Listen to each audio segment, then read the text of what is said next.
ఆసక్తి ఎప్పుడూ క్రమాన్ని కోరుకుంటుంది. ఒకవేళ క్రమము మిస్ అయినా మళ్ళీ క్రమంలోనికి రావడానికి ఆసక్తి చూపుతుంది.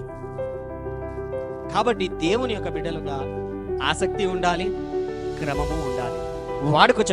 వాడుక చెప్పున అలవాటుగా అనే దానికంటే మన రక్తములో ఇంకింపబడేటువంటి విధముగా ఏ పరిస్థితులు వచ్చినా, ఏమి జరిగినా, ఏది అయినా నేను దేవుని సన్నిధిన ప్రతిరోజు దేవుని సన్నిధిని వెతుకుతాను. ప్రతి ఆదివారం నా దేవుని సన్నిధిని ఆరాధన నేను చేస్తాను. మందిరములోనికి నేను వెళ్తాను, దేవుని దగ్గరికి నేను వెళ్తాను, ప్రార్థనలకు నేను వెళ్తాను అనేటువంటి నిశ్చయత మనలో వెళ్తూ ఉన్నప్పుడు